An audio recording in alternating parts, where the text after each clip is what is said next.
हंसते हंसते कट जाएंगे आपके आईडीटी के रास्ते। यस माय डियर फ्रेंड्स, मैं हूं आपका टैक्स का टीचर सी करण शेठ और स्वागत है आपका इस वीडियो में जहां पे हम लोग सीखेंगे तीन चीज: due dates in GST, all the monetary limits in GST and कौन से ऑफिसर्स को क्या अथॉरिटी दिया है to pass a certain order. वो सब लोग दोस्तों हम इसी वीडियो में करेंगे। सो स्टे ट्यून्ड बिकॉज ये वीडियो आपको और पूरे यूट्यूब पे कहीं नहीं मिलेगी। That's it my dear friends, let's start without wasting any time. दोस्तों सबसे पहले बात करते हैं कॉम्पोजिशन स्कीम में। कॉम्पोजिशन स्कीम में दोस्तों स्पेसिफिकली बोला गया है कि भाई देख, अगर तू एक कॉम्बो टैक्स पेयर है जिसने या तो 150 लाख वाला लिमिट एक्सीड कर दिया है, राइट, या तो थ्रेशोल्ड एक्सीड कर दिया है उसने अपना, या फिर तूने 10(2) की कोई कंडीशन को कॉन्ट्रावीन किया है, ओके, या फिर a person in respect of whom order of withdrawal of option has been passed. अगर इनमें से कोई भी एक व्यक्ति है, ठीक है, तो डेफिनेटली माय डियर फ्रेंड्स, सबसे पहले तो आपको ऐसे सच इवेंट के 7 दिन के अंदर इंटीमेट करना पड़ेगा डिपार्टमेंट को कि भैया मैं अपना कॉम्पोजिशन स्कीम गवा चुका हूं। Yes, now I will have to switch to compo scheme, और उसके रीजंस भी तुझे स्टेट करने पड़ेंगे, ठीक है, कि तूने कोई कॉन्ट्रावेंशन मारा है या तेरे थ्रेशोल्ड लिमिट एक्सीड हुआ है, ठीक है। नेक्स्ट क्या है दोस्तों, 30 दिन के अंदर, ओके, ऑफ सच इवेंट तुझे डिटेल्स फाइल करनी पड़ेगी of inputs and capital goods. क्यों? क्योंकि 18(1)(c) के तहत तुझे उसका आईटीसी मिलेगा in your E credit ledger, तो ये भी एक कंप्लायंस तुझे करना पड़ेगा। तो सबसे पहले दोस्तों 7 दिन के अंदर क्या है, डिपार्टमेंट को इंटीमेट कीजिए कि अभी मैं कॉम्पो टैक्स पेयर नहीं हूं, और दूसरा 30 दिन के अंदर from such event details file कर दीजिए of stock and capital goods, और आपको इसका मिल जाए ITC as per section 18(1)(c) my dear friends, ठीक है, डन। दूसरा दोस्तों एक और एंगल है कि if the proper officer believes that registered person is ineligible to pay tax under section 10, right, यानी तू एक ऐसा बेशरम व्यक्ति है बेटा जो कॉम्पोजिशन स्कीम में था और वो एक्सीड कर चुका है 150 लाख, पर फिर भी कॉम्पोजिशन स्कीम के तहत ही टैक्स पे कर रहा है, तो फिर ऐसे केस में सीधा क्या है, इशू होगा शो कॉज नोटिस। आपको रिप्लाई करना पड़ेगा विद इन 15 डेज, ओके, और जैसे ही आप रिप्लाई कर दोगे तो विद इन 30 डेज ऑर्डर आ जाएगा, या तो एक्सेप्ट होगा, ओके, आपका रिप्लाई, या तो क्या होगा, रिजेक्ट होगा, डिनाई होगा, ठीक है, सिंपल सी बात है। Within 30 days, okay, from the date of such option of withdrawal या डिनाइल, आपको क्या है, अपनी स्टॉक की डिटेल्स दे देनी पड़ेगी। Are you getting it? Yes. तो ये चीज याद रखना, 15 दिन शो कॉज नोटिस इशू होगा, उसके 15 दिन के अंदर आपको रिप्लाई करना है, और उसके 30 दिन के अंदर फैसला हो जाएगा कि आप एक कॉम्पो टैक्स पेयर हो या नहीं, ठीक है, आपको ये ऑप्शन मिलेगा या डिनाई होगा, एज सिंपल एज दैट, ठीक है। तो ये दोस्तों था with respect to composition scheme. Next दोस्तों अगर बात करते हैं हम लोग tax invoice, debit note and credit note की, तो with respect to goods my dear friends, आपको पता ही है 31(7) के तहत goods sent on approval for sale और रिटर्न, तो दोस्तों क्लियरली यहाँ पे ओके डेट ऑफ अप्रूवल या उसे टाइम ऑफ सप्लाई भी वो लोग कई बार बोल देते हैं, और 6 months from the date of removal whichever is earlier, okay, तो 6 months याद रखना। 31(2) में दोस्तों सर्विसेज के केस में आपको पता है कि date of provision of service या date of completion of service के 30 डेज के अंदर आपको क्या है, इनवॉइस रेज करना पड़ेगा, और अगर बैंक, एनबीएफसी या क्या है इंश्योरेंस कंपनी हो आप, तो 45 डेज के अंदर, एज सिंपल एज दैट, ठीक है। बस याद रखना दोस्तों, अगर आप सर्विस दे रहे हो between 2 banks, 2 NBFCs, 2 insurance companies या 2 टेलीकॉम कंपनीज, ठीक है, ये 4 में से कोई भी अगर क्या है इंडस्ट्री में आप अपनी ही ब्रांच को सर्विस दे रहे हो, तो 45 डेज वाला केस काम नहीं लगेगा। उस केस में date when the supplier record supply of service in his books of accounts और expiry of the quarter in which supply was made whichever is earlier. Expiry of the quarter यानी कि अगर आपने 5/4 को service दी है, तो आज ये पहला क्वार्टर है अप्रैल में जून, और इसका एक्सपायरी होता है 30th जून, वैसा हो जाएगा, ठीक है, डन। दूसरा माय डियर फ्रेंड्स अगर हम लोग बात करते हैं स्पेसिफिकली, तो 31(5) में कंटिन्यूअस सप्लाई ऑफ सर्विस में स्पेसिफिकली दोस्तों उन्होंने बोला है कि कंटिन्यूअस सप्लाई ऑफ सर्विस क्या है। देखो, supply, continuous supply of goods उन्होंने क्या इस तरह से न्यूमेरिकली डिफाइन नहीं किया है, but continuous supply of service definitely बोला है कि भाई एक ऐसा सर्विस जो आप दे रहे हो on recurrent basis for a period of more than 3 months with a periodic payment obligation, तो फिर ऐसे केस में clearly my dear friends, okay, वो कंटिन्यूअस सप्लाई ऑफ सर्विस है, ठीक है। तो 3 मंथ्स वाला एंगल प्लीज याद रखना माय डियर फ्रेंड्स, ओके। और उसका टाइम लिमिट फिर अलग ही होगा, आपको पता ही है दोस्तों, and that is when the due date of payment is ascertainable, तो ऑन और before due date of payment. If it is not ascertainable तो फिर ऑन और before the date of payment. And when the payment is linked to completion of an event, तो भैया on और before the date of completion of such event. Is that very clear my dear friends? Yes sir, ठीक है। चलो आगे बढ़ो जीवन में। अभी नेक्स्ट माय डियर फ्रेंड्स बात करते हैं हम लोग with respect to 31(3)(a). 31(3)(a) में मैं स्पेसिफिकली बात करना चाहता हूँ रिवाइज टैक्स इनवॉइस की, जहां पे सिंपल सी बात है, आप लायबल हो गए हो रजिस्ट्रेशन के लिए, और आपको अभी क्या है, आगे जो भी सप्लाईज आप करोगे, जैसे यहाँ पे आप लायबल हुए 17 को, तो 17 से लेकर जो भी सप्लाईज आप करोगे वो सब पे आपको टैक्स गवर्नमेंट को देना पड़ेगा। पर इशू क्या होगा कि आप जीएसटी जब चार्ज करोगे तो रिसिपेंट बोलेगा तेरे पास तो जीएसटी नंबर है ही नहीं, क्योंकि वो तो आया ही है आपको 15/7 को। तो आज सिंपल सी बात है, आपको टैक्स का अमाउंट लिख देना है, ओके, वो इनवॉइस में, पर उनसे लेना नहीं अभी। आप वो पैसा उनसे लेना कभी, जैसे ही आपके पास आरसी विथ जीएसटी नंबर आ जाता है 15/7 को, उस दिन या उसके बाद, समझा? यस। तो आप क्या कर देना, 1,18,000 लिख देना, पर रिसिपेंट को बोलना कि भैया मुझे सुबह 1 लाख ही दे दे, 18,000 तू देना जब मैं तुझे रिवाइज टैक्स इनवॉइस भेजूंगा, ओके, जिसके अंदर जीएसटी नंबर होगा, जिससे तुझे अपने क्या है आईटीसी मिल जाएगा। As simple as that. तो गवर्नमेंट ने बोल दिया कि 1 साल से लेके 15/7, ओके, यानी date of becoming liable to register up to the date of grant of RC, okay, ये डेट्स के अंदर तूने कोई भी अगर सप्लाईज की है, specially to whom, to those person जो क्या है बेटा रजिस्टर्ड पर्सन है, ओके, क्योंकि आईटीसी उन्हीं को चाहिए, तो फिर उस केस में रिवाइज टैक्स इनवॉइस इशू करना। पर कब तक करना, तो ऑब्वियसली जीएसटी नंबर मिलने के बाद। पर कितने टाइम के बाद बोला है? 1 मंथ। ये 1 month from the date of grant of RC के अंदर तू याद रखना, ओके, जो भी सप्लाईज तूने की है लायबल से लेके ग्रांट तक रजिस्टर्ड रिसिपेंट को, तो डेफिनेटली उनको रिवाइज टैक्स इनवॉइस इशू कर देना 1 मंथ के अंदर, ठीक है, डन। दूसरा, ओके, सिंपल सी बात है माय डियर फ्रेंड्स, एक और एंगल इन्होंने क्या है टैक्स इनवॉइस चैप्टर में बताया था with respect to, okay, debit note and credit note. Debit note का तो ठीक है, बोल दिया है कि भैया अगर आपने अप्रैल में ही क्या है डेबिट नोट इशू किया है, तो आप उसका जब जीएसटीआर 1 फाइल करोगे और 3 भी फाइल करोगे मई में, तो तभी दिखा देना 11 और 20 तारीख को, ठीक है। पर मेजर एक्चुअली टाइम लिमिट है क्रेडिट नोट का, ओके, और क्रेडिट नोट का ये जो टाइम लिमिट है काफी मिस इंटरप्रेटेड है। क्रेडिट नोट का टाइम लिमिट किसका है? इशू करने का नहीं है, इशू तो कभी भी कर सकते हो आप, ठीक है, उससे फर्क नहीं पड़ता, डिक्लेयर करने का टाइम लिमिट है, राइट। तो आज फॉर एग्जांपल आप समझो कि अप्रैल में आपने क्या है सेल्स किया, ठीक है, लेट्स से मई में आपको आ गया सेल्स रिटर्न, ठीक है, और ये साल चल रहा है लेट्स से फॉर एग्जांपल 2026, ठीक है। तो गवर्नमेंट क्या बोलता है? गवर्नमेंट बोलता है भाई सुन, ओके, तूने ये जो क्या है यहाँ पे क्रेडिट नोट इशू किया होगा, ठीक है,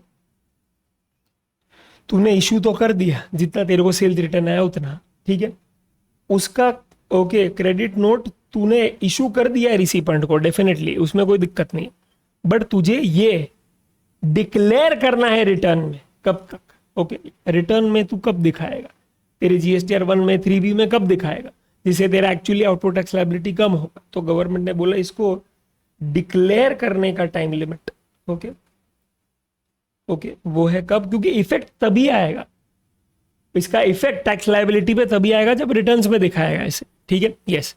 तो वो आ जाएगा obviously 30th November of the next financial year, okay, तो 2027, ठीक है, और actual date of filing annual return whichever is earlier, ठीक है, दैट्स इट। तो ये चीज याद रखना कि ये मैं बात कर रहा था मई 2026 की, ठीक है। तो उसका क्रेडिट नोट का तो क्या रिफ्लेक्शन जो है, डिक्लेरेशन जो है वो अगले साल तक मैक्स दे सकता है। अगर तू भूल गया बीच में, तो मैं होता तो भैया मई का जून में ही करवा देता, पर अगर तू भूल गया फॉर सम रीजन, तो अगले साल तक वो बेनिफिट ले लेना 30 नवंबर के पहले, ठीक है, डन। तो तुझे डेफिनेटली क्या तेरा आउटपुट टैक्स लायबिलिटी रिड्यूस करने मिल जाएगा, ठीक है, done. That's it my dear friends. Next दोस्तों, अगर हम लोग बात करते हैं टाइम ऑफ सप्लाई की, तो टाइम ऑफ सप्लाई में एक है सेक्शन 12, एक है सेक्शन 13, उसमें स्पेसिफिकली उन्होंने बोल दिया है कि भैया 12(2) के अंदर माय डियर फ्रेंड सिंपल सी बात है, ओके, आपको कंपेयर करना होता है क्या, आपको कंपेयर करना होता है दो चीज, एक तो date of issue of invoice, okay, और दूसरा आपको कंपेयर करना होता है last date to issue invoice. Okay, तो डीओआई को हम लोग कंपेयर करेंगे किसके साथ my dear friends, last date के साथ। और लास्ट डेट में प्लीज इंश्योर करना ये good sent on approval for sale और रिटर्न वाले केस में ये 6 महीना वाला एंगल आप याद रखो, क्योंकि लास्ट डेट वहां पे वो है, तो लास्ट डेट वहां से आ जाएगा। Okay, 6 months from the removal और date of approval whichever is earlier. Okay, और फिर उसको कंपेयर करेंगे date of issue of invoice के साथ। ठीक है, डन।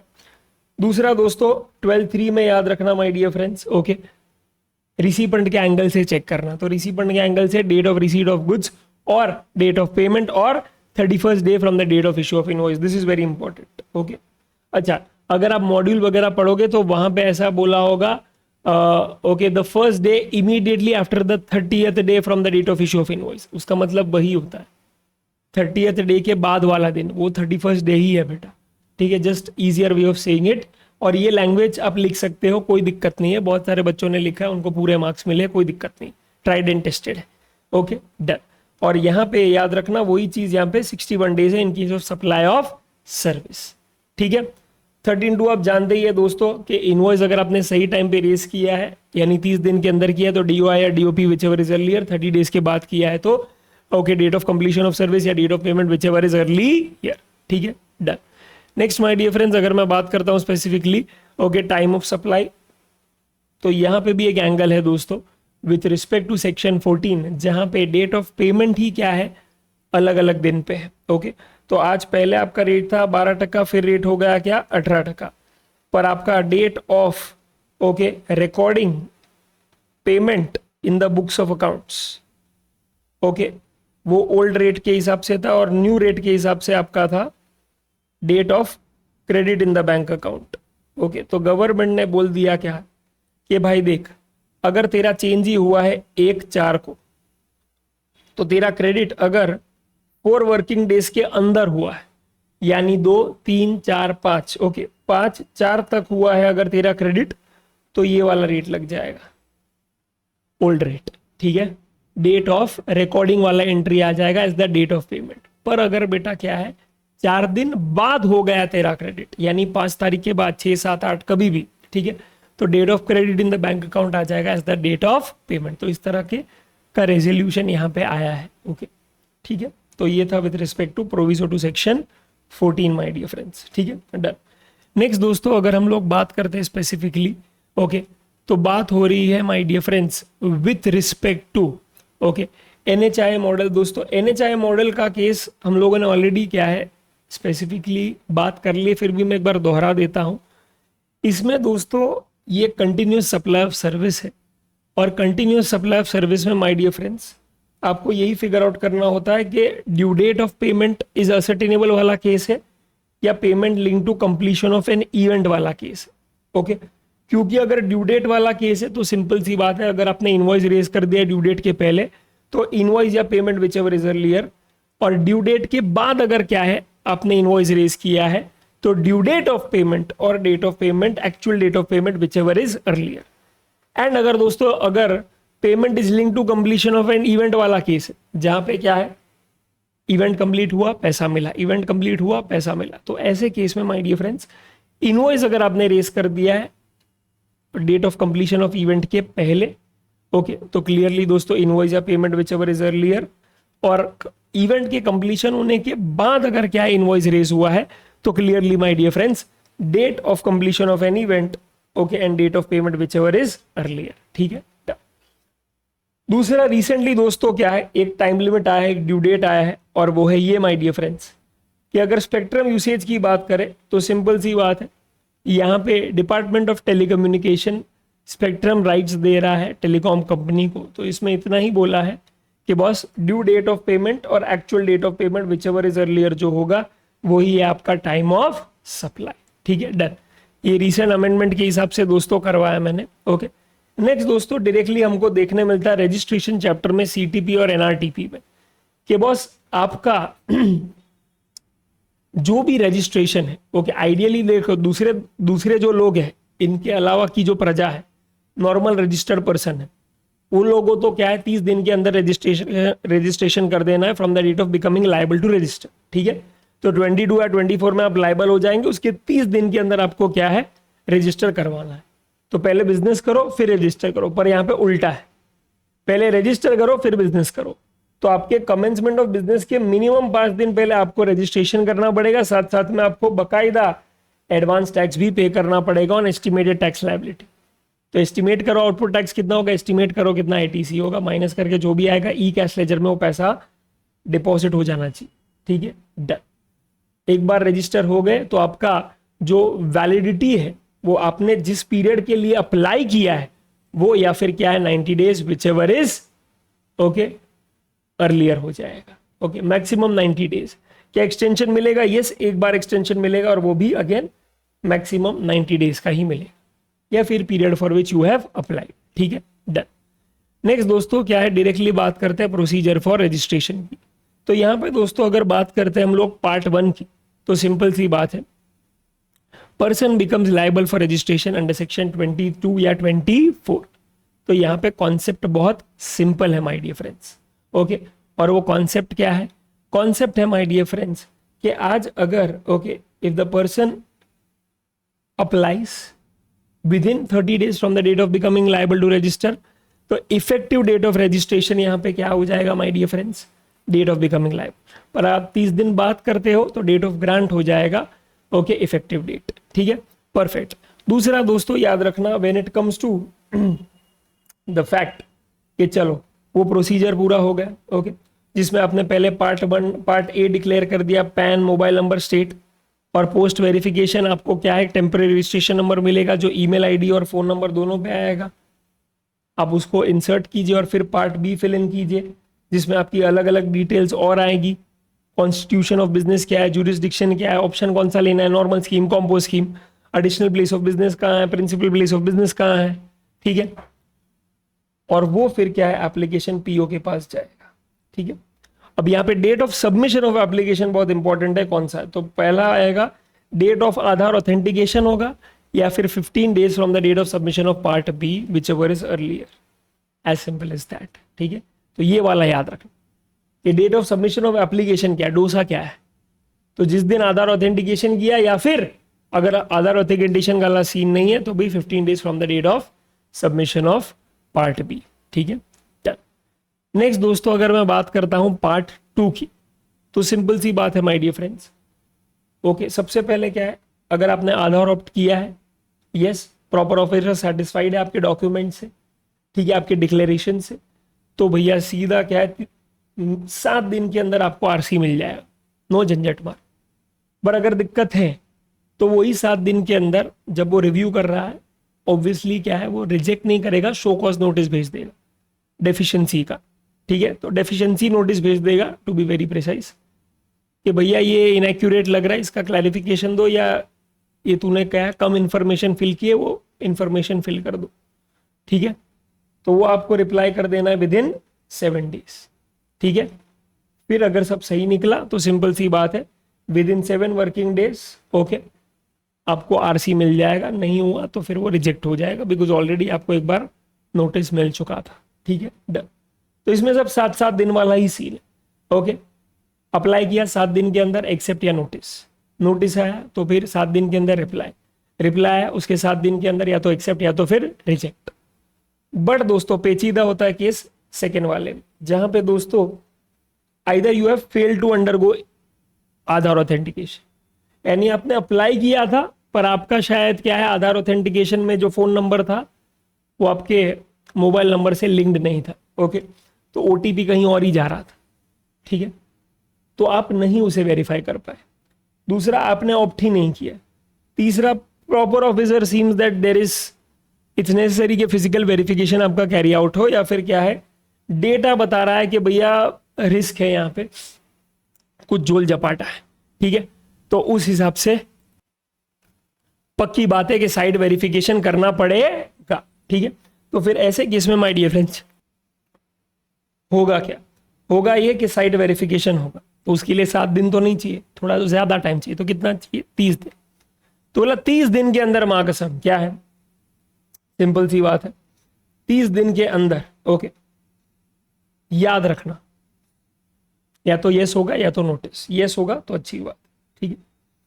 ओके, नो होगा तो क्या होगा my dear friends, very simple. Okay, no होगा तो उस केस में माय डियर फ्रेंड्स, ओके, याद रखना नोटिस जो है, ओके, वो आएगा आपको और आपको उसका 7 दिन के अंदर रिप्लाई करना है यस और नो, ठीक है, सिंपल सी बात।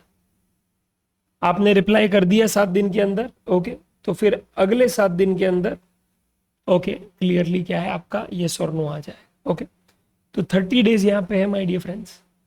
30 डेज में सब सही निकला, पता चला आपने जो जगह बोली थी आप वहीं पे थे, तो भैया आपको 30 डेज के अंदर आरसी मिल जाए।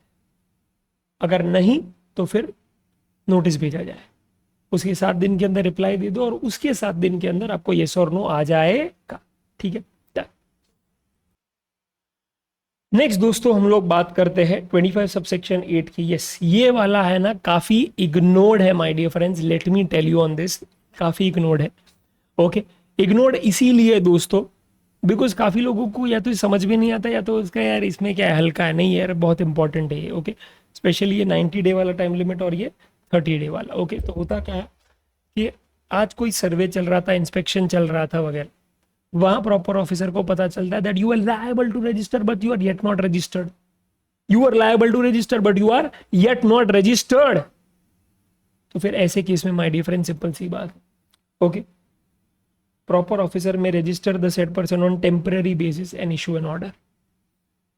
एंड अगर आप ये चीज को एक्सेप्ट करते हैं तो सिंपल सी बात है my dear friends, okay, clearly ऐसे सिचुएशन में, okay, submit an application for registration within 90 days from the date of grant of temporary registration. Are you getting it? Yes. Yes, my dear friends.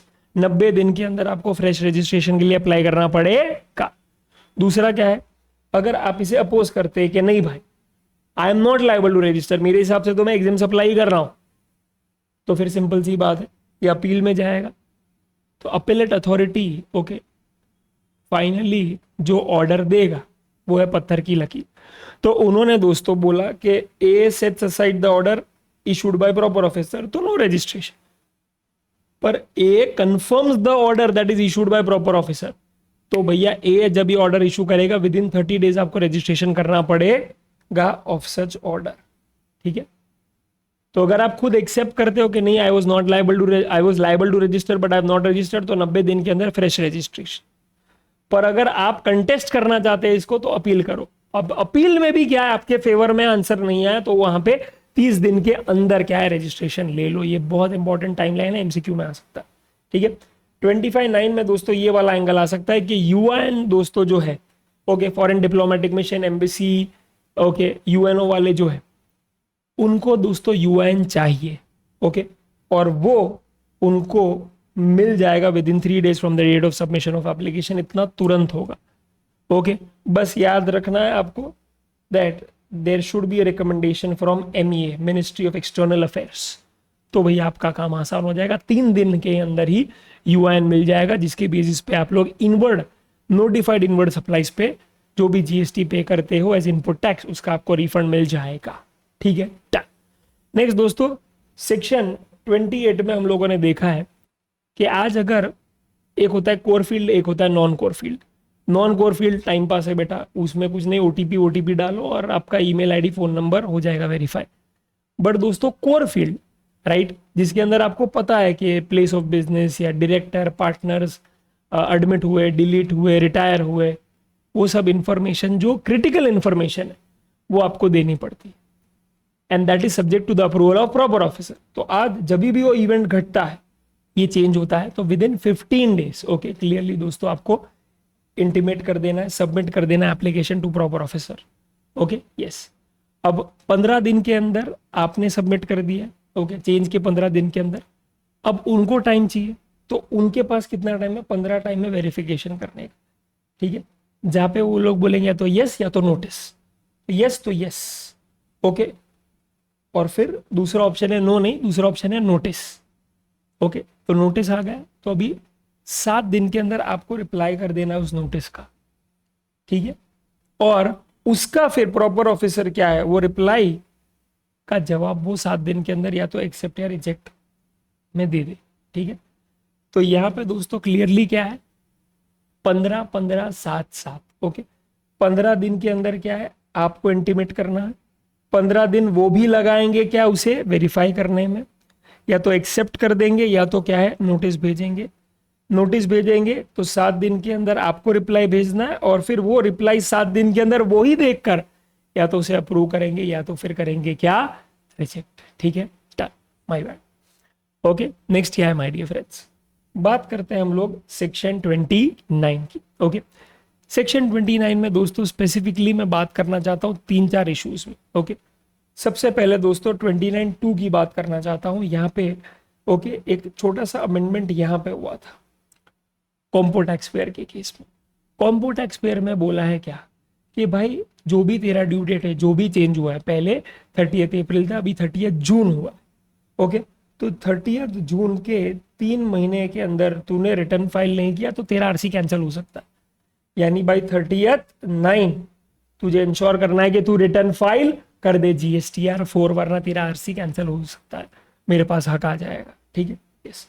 दूसरा दोस्तों, normal tax payer की अगर बात करो, okay, तो यहाँ पे भी है क्या, मंथली फाइलर हो तो कंटिन्यूअस 6 मंथ्स, और क्वार्टरली हो तो ये भी 6 मंथ्स ही है, but in terms of 2 tax period, यानी कि 2 क्वार्टर्स। ओके, अगर आपने फाइल नहीं किया रिटर्न तो भैया सिंपल सी बात है, क्लियरली माय डियर फ्रेंड्स, ऐसे सिचुएशन में गवर्नमेंट के पास पूरी ताकत है कि वो अपना क्या है, आरसी कैंसिल कर सकता है, ठीक है। Done my dear friends. Next दोस्तों बात करते हैं हम लोग क्या, रूल 10A की। रूल 10A में आपको बैंक डिटेल्स फर्निश करनी होती है, तो उसमें भी क्या है, ये हाल ही में अमेंडमेंट आया है। पहले इसमें 30 डेज था, 45 डेज कर दिया है from the date of grant of RC, या फिर okay the due date of furnishing return, whichever is earlier. ये टाइम लिमिट है माय डियर फ्रेंड्स। ओके, पर ये चीज याद रखना कि ये time limit TDS and TCS collector को एप्लीकेबल नहीं है, यानी उनको तो भैया bank details at the time of registration ही क्या है, करनी पड़ेगी फाइल। ओके, यस, वो बाद में नहीं कर सकते। इनका बाद में कर दिया, पोस्टपोन कर दिया, पर कितना, 45 डेज था, ठीक है, या फिर maximum due date okay of GSTR3 भी विच एवर इज अर्लियर, यानी अगले महीने की 20 तारीख, ठीक है। अच्छा, प्रोसीजर ऑफ कैंसिलेशन दोस्तों, ये वाला एंगल एक ऐसा एंगल है जो काफी बच्चे मिस आउट ही कर जाते हैं, बिकॉज आइदर उनको पता नहीं है या आइदर वो लोग इसको इग्नोर करते हैं, बट दोस्तों यही चीजें फिर MCQ में आती और आपको परेशान करती है। ओके दोस्तों, इस केस में कैंसिलेशन 2 तरीके से होता है, एक या तो आप खुद करते हो, एक प्रॉपर ऑफिसर करता है। तो अगर आप खुद करते हो दोस्तों आरसी कैंसिल, तो सिंपल सी बात है, ओके, जो भी इवेंट हुआ है जिसके कारण आरसी कैंसिलेशन होने वाला है, मर्जर है, डेथ हुई है, बिजनेस डिसकंटिन्यू है, वट एवर, उसके 30 दिन के अंदर क्या है, आप अप्लाई कर दो फॉर कैंसिलेशन, ठीक है। एंड उसके 30 दिन के अंदर आपके एप्लीकेशन के okay submission of application for cancellation के 30 दिन के अंदर आपका आरसी कैंसिल हो जाएगा, कोई मगजमारी का सीन ही नहीं है आप, ठीक है। अगर दोस्तों बात होती है प्रॉपर ऑफिसर की, कि प्रॉपर ऑफिसर आरसी कैंसिल करता, तो सबसे पहले तो अपॉर्चुनिटी ऑफ बीइंग हर्ड देता है आपको। तो पहले तो खुद क्या है, शो कॉज नोटिस भेजेगा कि show me the cause that why your RC should not be cancelled, समझा, why your RC should not be cancelled, पहला पॉइंट वो। दूसरा पॉइंट है क्या, कि reply to show cause notice has to be issued within 7 days okay of service of notice. इशारा किस बात की तरफ है बताइए, शो कॉज आ गया, उसके 7 दिन के अंदर आपको रिप्लाई भेजना है, और फिर वो जो रिप्लाई आपने भेजा है उसको गवर्नमेंट 30 दिन लगाएगा टाइम, यस, क्या 30 days। 30 days के अंदर बोलेगा या तो सेटिस्फैक्ट्री है या तो सेटिस्फैक्ट्री नहीं है। सेटिस्फैक्ट्री है तो आपका कैंसिलेशन नहीं हो, अगर आपका रिप्लाई डिससेटिस्फैक्ट्री है तो भैया क्लियरली क्या है, सिंपल सी बात है, pass cancellation order within 30 days from the date of reply of such SCN, as simple as that. तो पहले SCN इशू करो, 7 दिन के अंदर रिप्लाई दो, 30 दिन के अंदर हाँ या ना मिल जाएगा, दैट्स इट, ठीक है, डन। तो ये पीरियड ऑफ कैंसिलेशन के रिलेशन में, ठीक है। ओके दोस्तों, अगर हम लोग बात करते हैं सेक्शन 30 की, तो सिंपल सा कॉन्सेप्ट है, रिवोकेशन ऑफ कैंसिलेशन। इस केस में दोस्तों विद इन 90 डेज, ओके, और एक्सटेंशन अगर आपको मिला तो 180 डेज के अंदर आपको क्या है, रिवोकेशन का एप्लीकेशन कर देना पड़ेगा, ठीक है। अब दूसरा केस, आपने एप्लीकेशन कर दिया, प्रॉपर ऑफिसर कितने टाइम के अंदर हाँ या नोटिस भेजेगा, तो विद इन 30 डेज, ओके। तो if proper officer is satisfied with in 30 days, not satisfied with in 30 days, ठीक है, 30 दिन के अंदर हाँ या नोटिस भेजना है उसको, हाँ तो हाँ, नोटिस तो नोटिस, जिसका रिप्लाई आप करेंगे विद इन 7 डेज, और आपका रिप्लाई के बाद वो लोग क्या है, एक्सेप्ट या डिस्पोज ऑफ कर देंगे again with in 30 days, simple, ठीक है। यस, तो एक बार मैं पूरा रिवीजन करवा देना चाहता हूं दोस्तों, with respect to, okay, amendment, with respect to cancellation order and with respect to revocation order, ठीक है। अमेंडमेंट के केस में दोस्तों जब भी चेंज हुआ उसके 15 वर्किंग डेज के अंदर आप क्या कर दोगे, एप्लीकेशन कर दोगे। उसके 15 वर्किंग डेज के अंदर उनको वेरीफाई करने के लिए क्या है, टाइम लगेगा, या तो येस होगा या तो नोटिस होगा। नोटिस के my dear friends 7 working days के अंदर आपको रिप्लाई कर देना है, उसके 7 वर्किंग डेज के अंदर या तो एक्सेप्ट होगा या तो फिर रिजेक्ट होगा, सिंपल। कैंसिलेशन ऑर्डर की बात करें दोस्तों तो सबसे पहले ही आपको क्या है, SCN भेजा जाएगा, that show me the cause that why your RC should not be cancelled keeping in mind you have not filed return for so many period whatever, उसके रीजंस लिख देंगे वो लोग, ठीक है, डन। उसके बाद दोस्तों जैसे ही क्या है उन्होंने इशू कर दिया है, ओके, तो क्लियरली यहाँ पे दोस्तों आपने पढ़ा, okay, that with in 7 days. Reply दोस्तों जनरली 7 डेज के अंदर ही देना होता है, ठीक है, दे दिया, और फिर वो रिप्लाई को वो लोग चेक करेंगे, या तो एक्सेप्ट या तो dispose, okay, with in how many days, with in 30 days, ठीक है, done. And last is revocation, okay, 90 days या फिर एक्सटेंशन 180 डेज के अंदर एप्लीकेशन करो। वो एप्लीकेशन का 30 डेज के अंदर क्या है, या तो आंसर एक्सेप्ट आएगा या तो नोटिस। नोटिस अगर आ गया तो 7 दिन के अंदर क्या है कि चुपचाप रिप्लाई कर दो, रिप्लाई कर दिया, उसके अगेन यहाँ पे 30 डेज के अंदर या तो एक्सेप्ट होगा या तो डिस्पोज ऑफ हो जाएगा, ठीक है, डन। तो ये फटाफट से क्या है, मैंने रिवीजन करवा दिया, और ये आप भी क्या करना, साइड बाय साइड लिख देना, अमेंडमेंट, कैंसिलेशन ऑर्डर और रिवोकेशन, तो आपको फटक से क्या याद आ जाएगा कि क्या सीन चल रहा है, ठीक है, done. Next my dear friends, एक रीसेंट अमेंडमेंट रीसेंट आया था, ओके, और वो था ये कि अगर गवर्नमेंट को लगता है कि यार कुछ झोल झपाटा चल रहा है, ओके, और उनको फिजिकल वेरिफिकेशन करना है, तो गवर्नमेंट ने बोल दिया सिंपल कि आज फिजिकल वेरिफिकेशन कब हो रहा है, is it before the grant of RC और after the grant of RC, ठीक है। तो अगर दोस्तों clearly after the grant of RC हो रहा है तो गवर्नमेंट ने बोला है 15 working days following the date of such verification, तो आपने आरसी ग्रांट कर दिया है, फिर वेरिफिकेशन के लिए गए हो, तो वेरिफिकेशन के 15 वर्किंग डे के अंदर क्या है, ओके, चुपचाप कॉमन पोर्टल पे रिपोर्ट अपलोड कर देना, डॉक्यूमेंट्स अपलोड कर देना, फोटोग्राफ्स अपलोड कर देना, ठीक है। तो अपना जो वेरिफिकेशन रिपोर्ट है along with photographs and documents upload कर देना 15 working days from the date of verification, ठीक है। इसके आने के ज़्यादा चांसेस है, ठीक है। दूसरा दोस्तों उन्होंने बोला है क्या, वेरी सिंपल, कि अगर बिफोर आरसी है, ओके, तो क्लियरली बोला at least 5 working days prior to the completion of the time period specified in the said provision, ठीक है।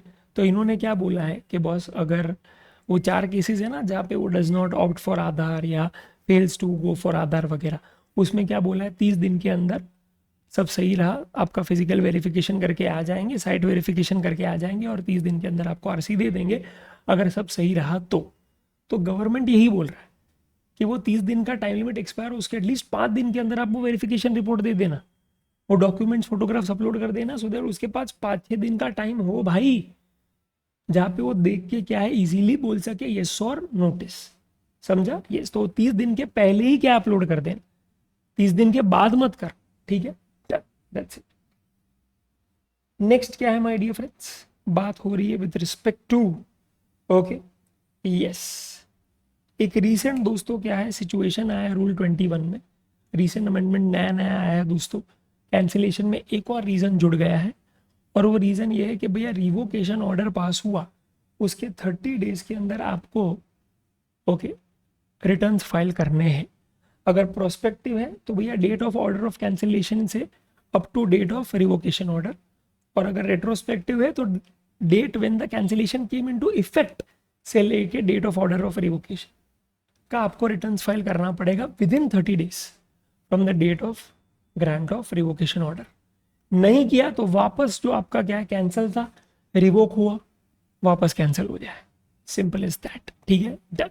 ये 30 डेज वाला टाइम लिमिट याद रखना, ठीक है। यस, दूसरा दोस्तों स्पेसिफिकली क्या है, यहाँ पे अगर हम लोग बात करें, ये कंपलसरी रजिस्ट्रेशन वाला पता नहीं ऐसे ही आ गया है, आई डोंट थिंक सो उसकी ज़रूरत है, वो ऐसे ही छप गया है, उसका वो ड्यू डेट या टाइम लिमिट का सीन नहीं, ठीक है।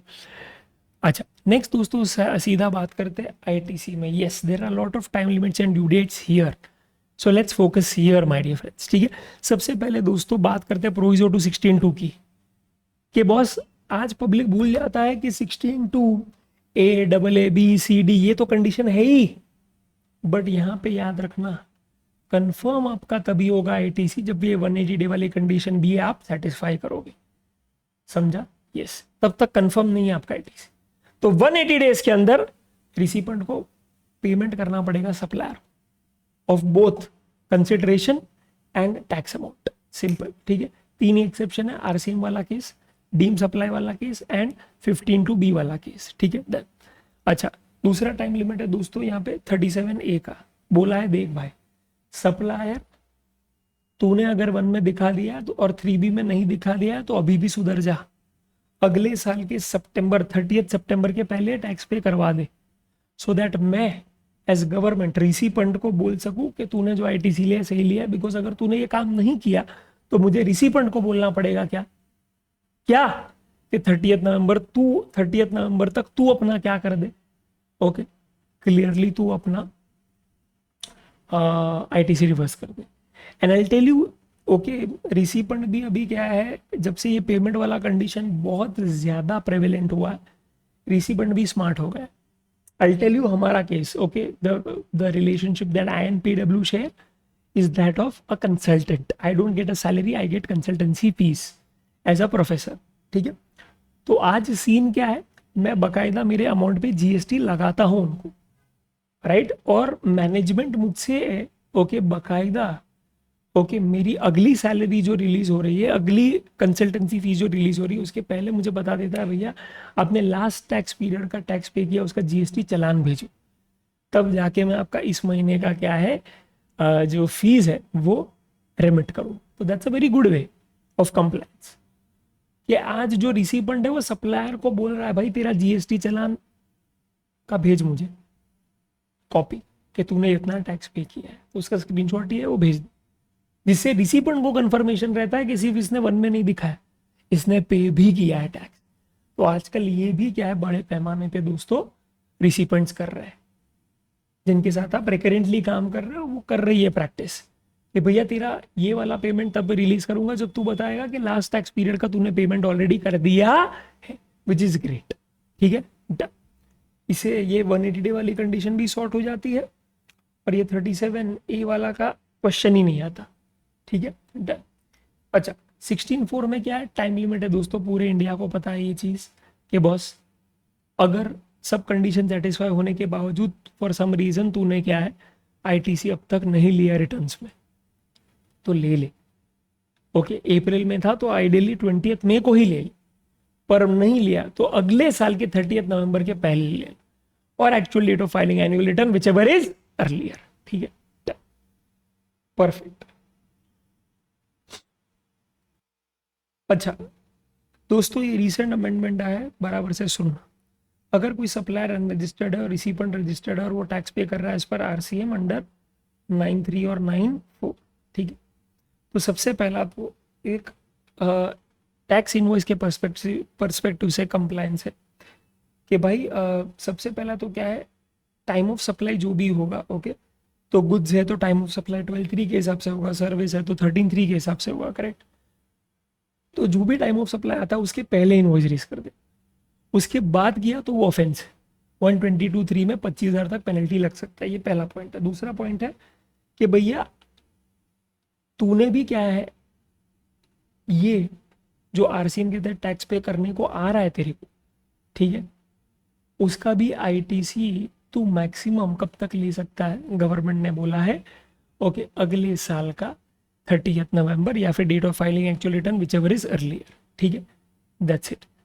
ओके, देखो आइडियली तो क्या है, इतना लेट नहीं होता इन लोगों का, बिकॉज उनको पहले कैश लेजर में पैसा जमा करना पड़ता है और फिर क्या है 3B में वो लोग आईटीसी ले लेते हैं, ठीक है। तो आइडियली वो हाथों हाथ तभी हो जाता है, बट इन केस ऐसा हो गया कि आपने ई कैश लेजर में पैसा डाल दी, ठीक है, एंड क्या है 3B के तहत आपने नहीं लिया, तो फिर उस केस में my dear friends clearly okay government बोल रहा है कि बॉस थोड़ा एक्सटेंशन दे रहे हैं हम लोग, आप टेंशन मत लो, आपका भी क्या अगले 30 तारीख तक 30 नवंबर तक क्या आईटीसी आप ले लेना, कोई घबराना मत, ठीक है। ओके, ये जो है कि क्या GSTR1 हम लोग उसी टैक्स पीरियड में फाइल कर सकते हैं, तो आंसर इज नो। अप्रैल का GSTR1 आप अप्रैल में ही फाइल नहीं कर सकते, आपको उसको मई में ही करना पड़ेगा, समझा? यस। तो इस केस में माय डियर फ्रेंड्स सिंपल सी बात है, okay, due date of rectification of error in GSTR1 और 3B, तो इस केस में actual date of filing annual return और 30th November following the financial year to which such details pertain whichever is earlier, ठीक है, as simple as that. Okay, तो इस सबका एक्चुअली सब ड्यू डेट्स बहुत ही ज़्यादा क्या है पहले अलग अलग थे, तो सबको स्ट्रीमलाइन कर दिया, ठीक है। नेक्स्ट 88C वाला सी क्या है केस, कि अगर आपने 1 में ज़्यादा टैक्स दिखाया है और 3B में कम, तो गवर्नमेंट इतना ही बोल रहा है, देख भाई सिंपल सी बात है, RP shall intimate, okay, registered person shall be intimated on the portal for such difference, या तो पे कर या तो एक्सप्लेन कर within 7 days। If the amount is not explained या फिर क्या नॉट रिप्लाइड, तो भैया recovery of tax shall start under section 79, as simple is that, ठीक है। ये 7 days वाला टाइम लिमिट याद रखना, ठीक है। सेम टाइम लिमिट दोस्तों 88D में है, जब आप बात कर रहे हो 2B में और 3B के डिफरेंस के आईटीसी में, कि जहाँ पे 2B में क्या है, ओके, आपने 3B में आईटीसी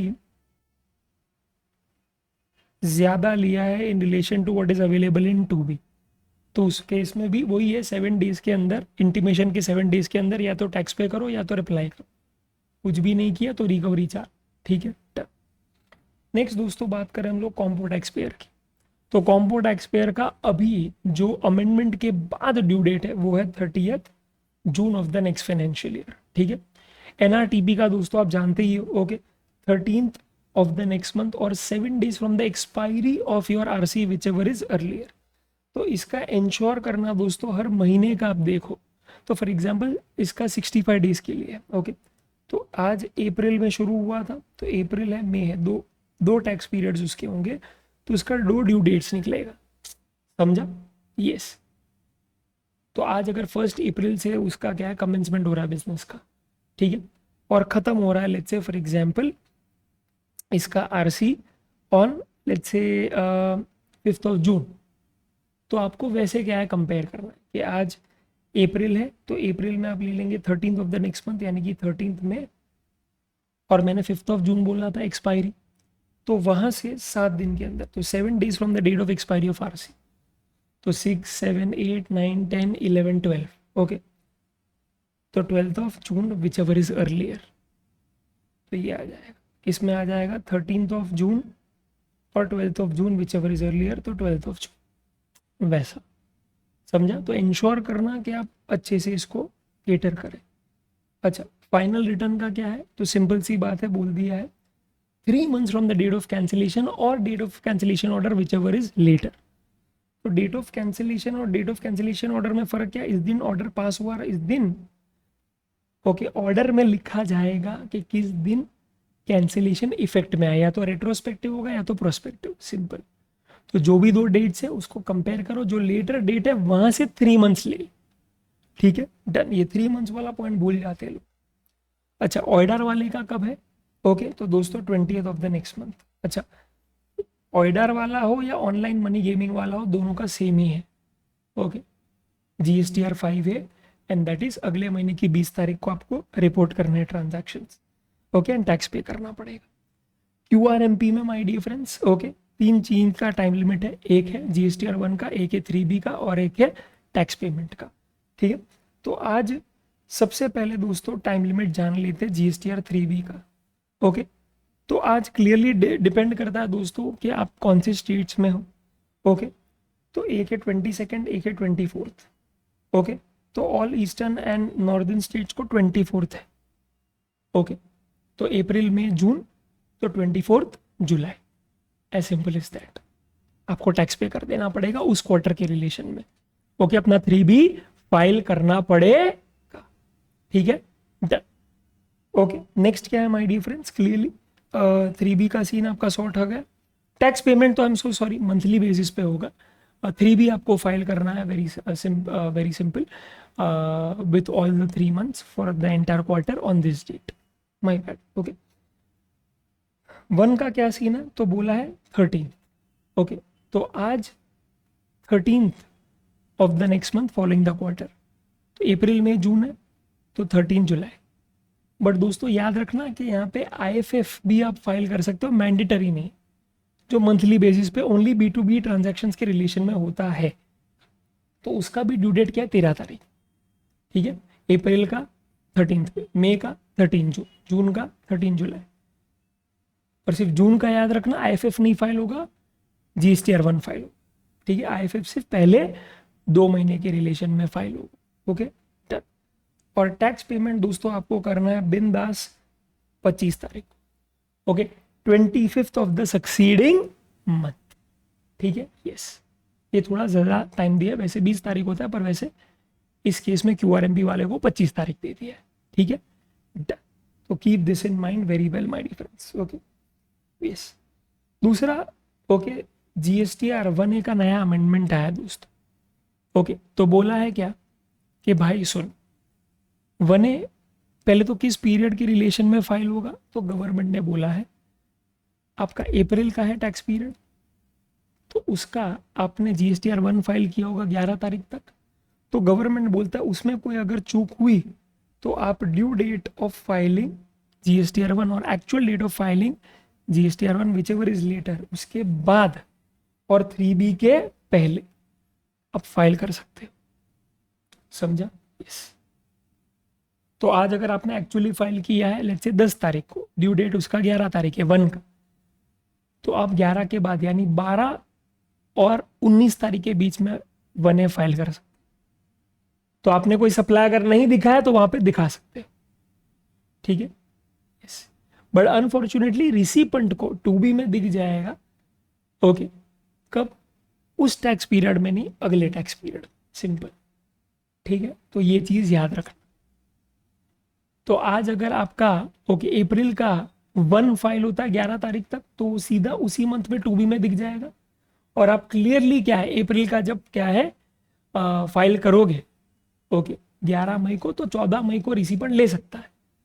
पर ये बंदे ने आप समझो 14 मई को ही अगर क्या है 1A फाइल किया है, एक ऐसे आउटवर्ड सप्लाई का जो 1 में होना चाहिए था पर नहीं है, तो फिर याद रखना आप 14 मई को ही रिसिपेंट के 2B में नहीं आएगा, 14 जून को आएगा अगले टैक्स पीरियड में।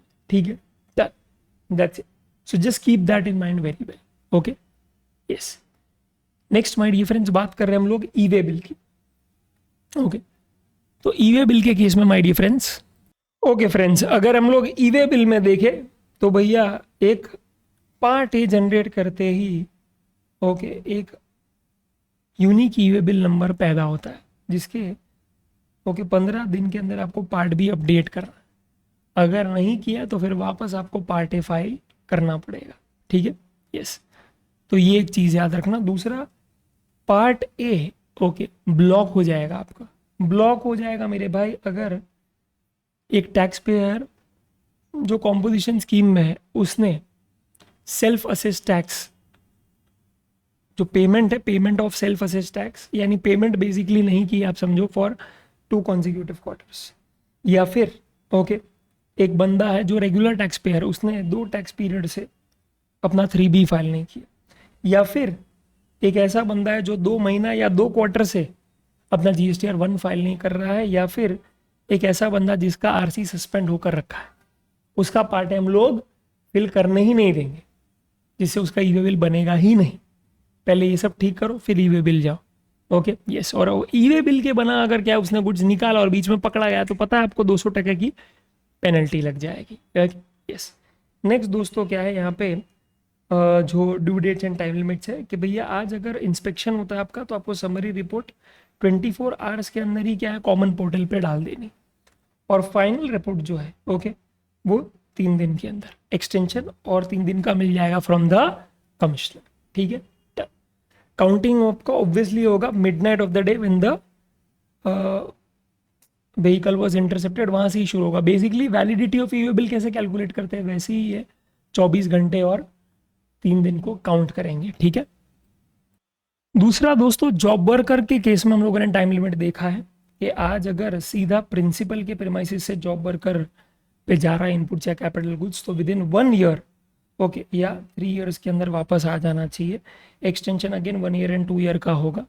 1 ईयर ऑब्वियसली दोस्तों है of inputs 1 year plus 1 year, और कैपिटल गुड्स का 3 year plus 2 year from the date it was send to job worker. ये बहुत इंपॉर्टेंट डेट है। ठीक है। डन। एंड दूसरा दोस्तों अगर मैं बात करता हूँ कि अगर आपने सीधा सप्लायर से ही भेजा है जॉब वर्कर के पास तो अगेन दोस्तों यहाँ पे एक्सटेंशन वही है okay 1 year and 1 year for inputs and 3 years and 2 years for capital goods. But date क्या है? डेट व्हेन द इनपुट्स या capital goods were received by job worker. ठीक है। तो यहाँ पे रिसीव्ड है और यहाँ पे सेंट है। सो keep that in mind very well. दूसरा एक और चीज़ यहाँ की ड्यू डेट याद रख लेना ITC 04 इंटीमेशन की, जहाँ पे आपको बेसिकली डिटेल्स देनी पड़ेगी ओके ज्यूरिसडिक्शनल ऑफिसर को कि कब आपने सेंड किया है जॉब वर्कर को ये गुड्स, कब उसे रिसीव हुआ है एंड कब आपने भेजा है from one job worker to another job worker. ठीक है। ये सब डिटेल्स आपको भेजनी है सो दैट लूप में है भाई वो बंदा कि आप क्या कर रहे हो, आपने रिमूव किया है तो कहाँ गया है। ठीक है। तो अगर आपका टर्नओवर प्रीसीडिंग फाइनेंशियल ईयर में प्लीज़ मार्क करना है अप टू 5 करोड़ है तो आपको एनुअली ही फाइल करना है ये डिटेल एक बार 25 अप्रैल। Okay yes. और अगर क्या है ये चीज़ हो रही है माय डियर फ्रेंड्स सॉरी आपका एग्रीगेट टर्नओवर है मोर देन 5 करोड़ तो 2 बार करना पड़ेगा हाफ ईयरली बेसिस पे। एक आपका अक्टूबर में आएगा और दूसरा 25 अप्रैल। ठीक है। यस। तो करंट फाइनेंशियल ईयर में 25 अक्टूबर और फिर क्या आ जाएगा ओके अगले साल के 25 अप्रैल तक। ठीक है। तो ये टाइम लिमिट्स बहुत इंपॉर्टेंट है। दूसरा माय डिफरेंस अगर बात करते हैं ऑर्डिनरी असेसमेंट की तो भैया आज आपको ऑडिट कंप्लीट करना है कितने टाइम के अंदर? 3 महीने के अंदर। ठीक है। और एक्सटेंशन कितना मिलेगा? 6 मंथ्स। Okay done. तो इतने टाइम के अंदर कर देना भाई ऑडिट कंप्लीट है, ऐसा नहीं लाइफ टाइम लग जाए। बट दोस्तों अगर बात हो रही है स्पेशल ऑडिट की तो भैया सिंपल सी बात है 90 डेज प्लस एक्सटेंशन 90 डेज जहाँ पे CA में ऑडिट करेंगे आपका। ठीक है। Done. Which will be appointed by the commissioner. ठीक है। Done. Next is PA order की अगर बात करें तो कितने टाइम के अंदर पास हो जाना चाहिए? 90 days from the date of application. और जैसे ही PA ऑर्डर पास होगा उसके कितने टाइम के अंदर FA ऑर्डर आ जाना चाहिए? 6 महीना एक्सटेंशन और 6 महीना और एक एक्सटेंशन 4 साल मैक्स। ठीक है। डन। नेक्स्ट अगर बात कर रहे हैं बेस्ट जजमेंट असेसमेंट की नॉन फाइलर्स ऑफ रिटर्न में तो सिंपल सी बात है। सबसे पहला अगर best judgement assessment order pass हो गया तो उसके 60 दिन के अंदर एक्सटेंशन 60 दिन आपने अगर रिटर्न्स फाइल कर दी जिसके नहीं किए थे तो भैया सिंपल सी बात है बेस्ट जजमेंट असेसमेंट के हिसाब से नहीं, आपने जो असेसमेंट किया उसके हिसाब से क्या है आपका टैक्स का स्क्रूटिनी होगा। ठीक है। बस याद रखना बेस्ट जजमेंट असेसमेंट ऑर्डर यहाँ पे हो या नीचे हो टाइम लिमिट एक ही है 5 years from the due date of filing annual return for that financial year to which such tax not paid okay relates to. ठीक है। वो सेम ड्यू डेट है उसका। समरी असेसमेंट में याद रखना दोस्तों कि अगर समरी असेसमेंट पास हो गया है ओके तो it can be withdrawn just like best judgement assessment of non filers. अगर okay there is an application filed by taxable person for withdrawal within 30 days from the date of receipt of order या फिर okay on his own motion where the commissioner only finds कि यार ये order ही गलत है दोस्तों okay erroneous है और 73-74 की प्रोसीजर्स फॉलो करनी चाहिए। ठीक है।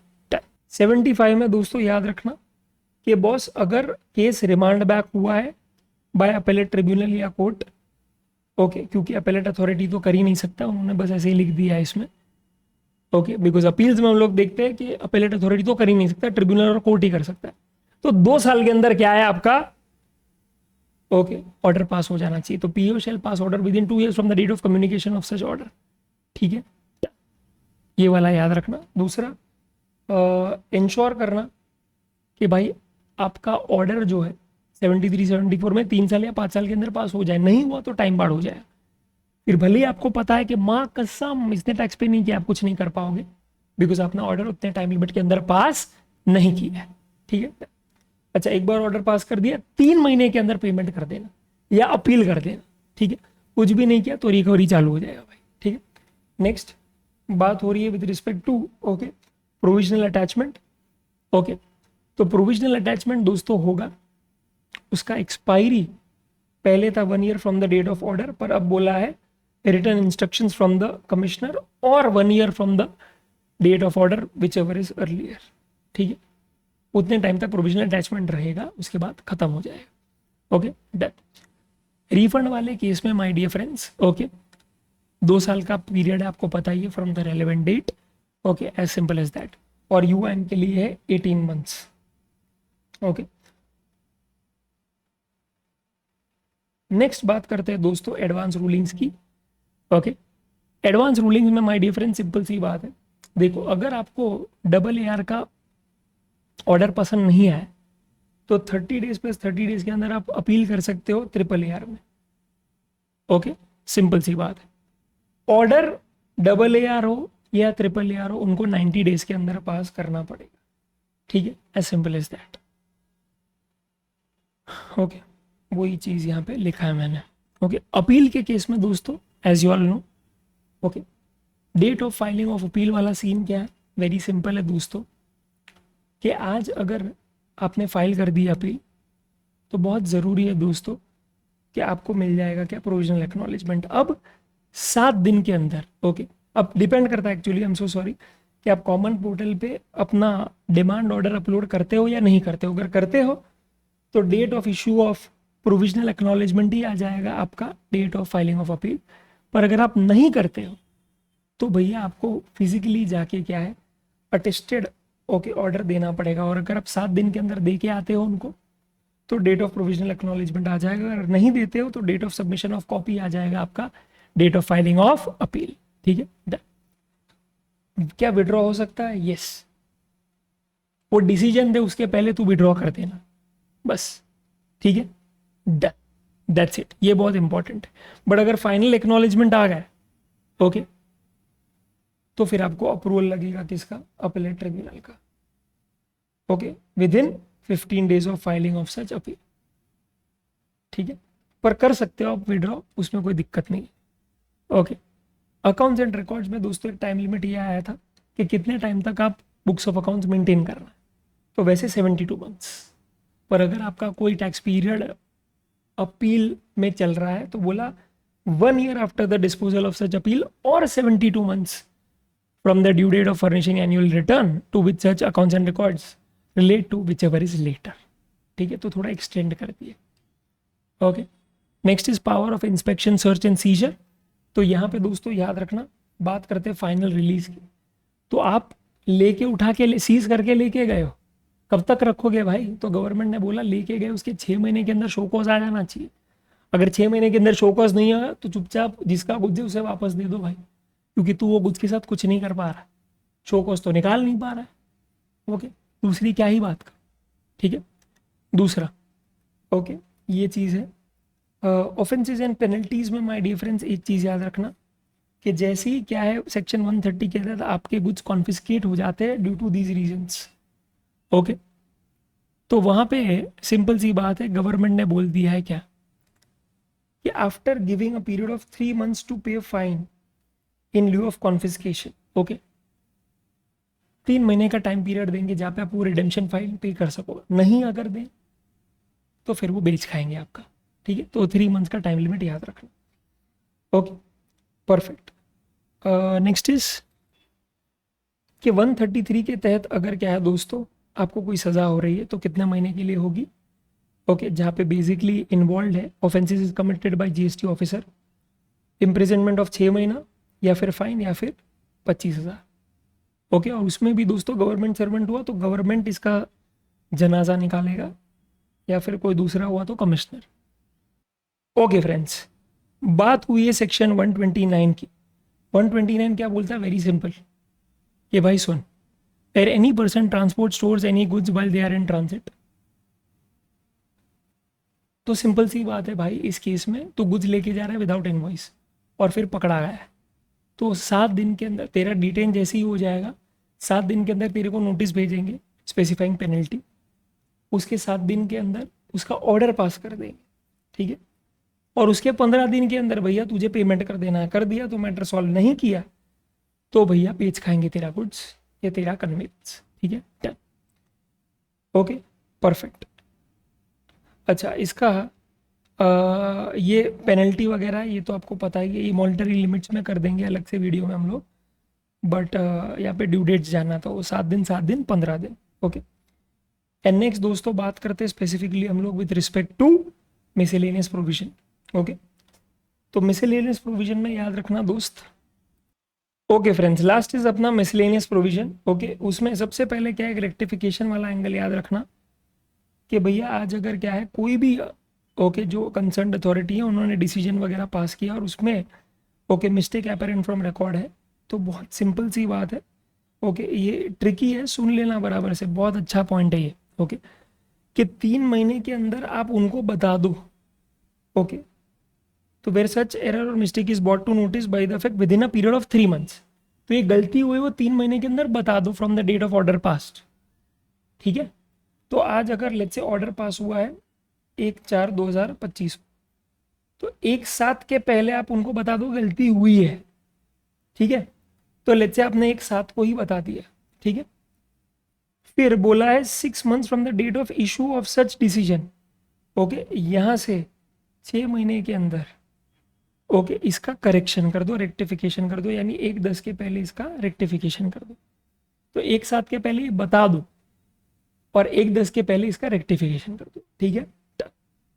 दूसरा दोस्तों, क्लियरली बात करेंगे सीधा हम लोग, अभी पहले सीसीआई हुआ करता था। ओके, अब क्या है, अपीलेट ट्रिब्यूनल प्रिंसिपल बेंच के ओके हाथ में है पूरा मैटर, और वो मैटर ये है दोस्तों कि जैसे ही क्या है एप्लीकेशन आ जाता है, okay clearly my dear friends, okay सीधा पहले तो एप्लीकेशन जाएगा स्टेट लेवल कमेटी के पास, वो क्या है क्लियरली फिर रिकमेंड करेंगी 2 महीने के अंदर प्लस एक्सटेंशन 1 मंथ के अंदर कि मैटर जेन्युइन है, प्लीज़ आप देखो। स्टैंडिंग कमेटी फिर उसे वापस रिव्यू करेगी 2 महीना प्लस एक्सटेंशन 1 मंथ के अंदर, और सीरियस हुआ तो डीजीएपी को बोलेगी कि भैया इसमें इन्वेस्टिगेट करो, ठीक है।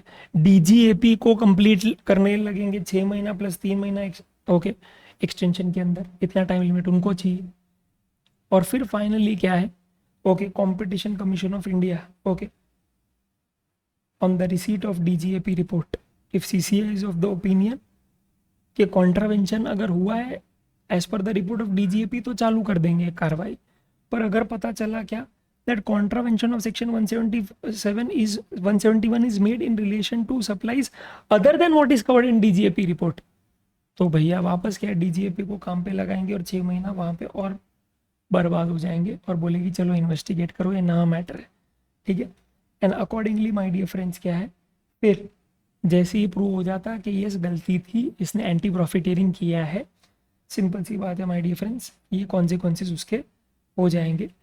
And clearly my dear friends, okay, the order passes within 6 months as soon as the CCI determines that RP has done profiteering, 6 महीने के अंदर क्या है ऑर्डर पास हो जाएगा, ठीक है, डन, एंड रिकवरी चालू हो जाएगा। Perfect, yes. तो दोस्तों ये पूरा का पूरा क्या था, एक फटाफट से मैंने due dates and time limits आपको बता दी, ओके, सो दैट आपका क्या तुरंत रिवीजन हो जाए इसका, एंड अच्छे से क्या है आप ये ड्यू डेट्स को फटाफट से रिकलेक्ट कर पाए, ठीक है। बात कर रहे हैं हम लोग अथॉरिटीज इन जीएसटी की। दोस्तों बहुत सारे बच्चों ने ये रिक्वेस्ट भेजी कि सर ऐसा कोई वीडियो बना दो जहां पे तुरंत फटाफट से क्या है ये रिवाइज हो जाए कि कौन सी अथॉरिटी क्या परमिशंस देती है। तो मैंने बोला फटाफट से एक डॉक्यूमेंट बना देते और वीडियो बना देते, तो तुरंत क्या है, आप जब या तो क्या है टाइम पास कर रहे हो, लंच ले रहे हो, राइट, या फिर शाम को क्या है सोने से पहले ये वीडियो देखना मत, मैं तो बोलूं सुन लेना, ठीक है, तो भी काफी फायदेमंद रहेगा दोस्तों, ठीक है। चल फटाफट से दोस्तों, अथॉरिटी इन जीएसटी में सबसे पहले मैं ये क्लैरिफिकेशन देना चाहता हूं कि सबसे पहले दोस्तों शुरुआत होती है अथॉरिटीज की सुपरिटेंडेंट से, यस, सुपरिंटेंडेंट, ओके, यस। उसके बाद होता है दोस्तों कौन, असिस्टेंट कमिश्नर, फिर डेप्यूटी कमिश्नर, फिर joint commissioner, additional commissioner, commissioner, principal commissioner, chief commissioner and principal chief commissioner. Are you getting it? Yes, ये हायरार्की है माय डियर फ्रेंड्स, जिसमें ओके पूरा जीएसटी ऑफिसर्स का हायरार्की समझाया गया है, ठीक है। चलो सबसे पहले दोस्तों हमको पेमेंट ऑफ टैक्स में दिखना है, ओके, कि आज दोस्तों अगर commissioner, okay, very important, if commissioner okay has a reason to believe that ITC available in e-credit ledger has been availed fraudulently or is ineligible, he may not allow such debit in the e-credit ledger। तो सबसे पहले important है क्या कि commissioner को ये लगना चाहिए, he should have a reason to believe कि ये जो ITC आपने लिया है e-credit ledger के अंदर वो फ्रॉडुलेंट है, और अगर उसको ऐसा लगता है तो फिर वो डेबिट मना कर देगा, ठीक है। अब कौन कितना डेबिट मना कर देगा माय डियर फ्रेंड्स, वो यहां पे नीचे ले आ, ओके, कि आज नॉट एक्सीडिंग 1 करोड़ यानी अप टू 1 करोड़ दोस्तों, okay, AC DC, assistant commissioner, deputy commissioner. दूसरा दोस्तों above 1 crore but not exceeding 5 crore, तो वो आ जाएगा additional commissioner, joint commissioner. And तीसरा दोस्तों अबव 5 करोड़ हो जाएगा कितना, principal commissioner and commissioner my dear friends, okay, ये केस, ओके, ये केस। तो इस तरह से दोस्तों पहला जैसे मैंने बताया था दोस्तों, असिस्टेंट कमिश्नर, डेप्यूटी कमिश्नर, फिर एडिशनल और ज्वाइंट, और फिर दोस्तों principal and commissioner. 1 crore 1 to 5, 5 to अब, ठीक है। ये आपका सबसे पहला लिमिट है, ओके। नेक्स्ट रूल 86A में, ओके। नेक्स्ट इज दोस्तों ई वे बिल। ई वे बिल में माय डियर फ्रेंड्स स्पेसिफिकली क्या है बात बोली गई है, स्पेसिफिकली 138B में कि कमिश्नर और any officer empowered by him may intercept any conveyance to verify e bill, okay, and on receipt of information in relation to tax evasion physical verification of specific conveyance can be carried out by any officer, okay, but it is very important कि approval किसका हो, commissioner का, ठीक है, yes. तो कोई भी कर सकता है, AC, DC, additional commissioner, joint commissioner, कोई भी कर सकता है, बट अप्रूवल चाहिए किसका, कमिश्नर। कब, अगर किसी ऑफिसर को लगता है कि भैया टैक्स इवेड होने वाला है और मुझे ये कन्वेंस को रोकना पड़ेगा, ठीक है। नेक्स्ट माय डियर फ्रेंड्स बात कर रहे हैं हम लोग, वेरी सिंपल, कि आज फिर वही ऑफिसर को दोस्तों सिंपल सी बात है, समरी रिपोर्ट बनाना पड़ेगा, फाइनल रिपोर्ट बनाना पड़ेगा। Summary report with in 24 hours, final report with in 3 days, okay. Extension भी कितना है, मैक्सिमम 3 डेज, जिसमें भी एक्सटेंशन की परमिशन देगा खुद commissioner, okay, done my dear friends. Next दोस्तों हम लोग बात करते हैं रजिस्ट्रेशन की। तो रजिस्ट्रेशन में दोस्तों सेक्शन 30 में रिवोकेशन की अगर बात करें, revocation of order of cancellation, तो वहां पे हमको दिखाई देता है कि भैया वैसे तो within 90 days from the date of service of such, okay, order of cancellation of RC, ठीक है,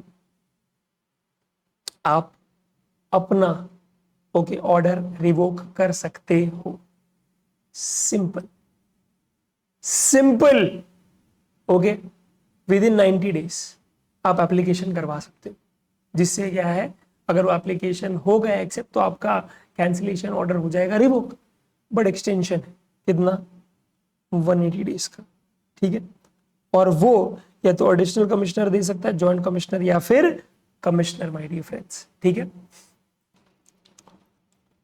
यस, ओके। तो 180 डेज के अंदर क्या है और एक्सटेंशन मिल सकता है, आइडियली कमिश्नर ही देगा, ओके, पर कमिश्नर किसी ऑफिसर को भी ऑथराइज कर सकता है, जो ऑब्वियसली नहीं होने चाहिए below the rank of either additional commissioner या जॉइंट कमिश्नर, ठीक है, okay, perfect. Next my dear friends बात करते हैं हम लोग with respect to notice to e-commerce operator. तो यहाँ पे दोस्तों बात हो रही है डेप्यूटी कमिश्नर की। ये डेप्यूटी कमिश्नर ने अगर ईसीओ को नोटिस दिया है कि भैया तेरा जो स्टॉक है वो, या फिर तेरा जो क्या है ई कॉमर्स सॉरी तेरा जो स्टॉक है वो, या फिर तेरा जो वॉल्यूम हो रहा है उसका मुझे डिटेल्स दे भाई। तो 15 दिन के अंदर, 15 वर्किंग डे के अंदर आपको as ECO okay deputy commissioner को देना पड़ेगा ये details. As simple as that, as simple as that. समझा? Yes my dear friends. Okay, next क्या है? नेक्स्ट बात हो रही है दोस्तों ऑडिट एंड असेसमेंट की। तो ऑडिट एंड असेसमेंट में बहुत जरूरी है कि हु कंडक्ट्स द ऑडिट। तो भैया कमिश्नर, कमिश्नर ही मैक्सिमम जगह पे है लिखा। ओके, कमिश्नर ही लिखा है कि वो ही क्या है भाई ऑडिट के लिए इनिशिएट करेगा अगर उसे लग रहा है कि भैया कुछ दाल में काला है। और ये उसे कैसे पता चलेगा? जब स्क्रूटिनी की बात हो रही होगी। और स्क्रूटिनी में दोस्तों ना ही आपने वो डिफरेंस एक्सप्लेन किया है, ओके, ना ही आपने वो टैक्स का पेमेंट एक्सेप्ट किया है, ओके, यस। तो फिर उस केस में दोस्तों क्या है, कमिश्नर को ऐसा लग सकता है कि मेरे को ऑडिट करनी है भाई क्योंकि दाल में कुछ काला है। तो अकॉर्डिंगली क्या है my dear friends, clearly okay commissioner है जनरल ऑडिट में, याद रखना। Okay, yes. और कमिश्नर ही है दोस्तों जो क्या है क्लियरली ओके परमिशन देगा अगर ऑडिट एक्सटेंड होना है तो। ठीक है, तो 3 महीना प्लस 6 महीना, तो एक्सटेंशन कौन? कमिश्नर ही देगा। और ऑडिट भी कौन कंडक्ट करेगा? ओके, सिंपल सी बात है, कमिश्नर या any officer authorise by commissioner, as simple as that. ठीक है, नेक्स्ट इज स्पेशल ऑडिट में ध्यान रखना कि आज असिस्टेंट कमिश्नर, ओके, तो any officer not below the rank of assistant commissioner having regard to the nature and complexity of the case and the interest of revenues of the opinion. तो assistant commissioner का opinion है क्या कि value has either not been correctly declared और the credit avail is not within the normal limits. Yes, उसको लगता है तो फिर ओके सिंपल सी बात है, assistant commissioner after taking approval from commissioner special audit के लिए जाएगा। एंड डेफिनेटली दोस्तों फिर क्या है, कमिश्नर ही अपॉइंट करेगा किसको दोस्तों? ओके, सीए और सीएमए को, और उसका खर्चा पानी भी कमिश्नर ही संभालेगा। ठीक है, और ये फीलिंग किसको आना चाहिए कि गड़बड़ है? Assistant commissioner. ठीक है, नेक्स्ट क्या है दोस्तों?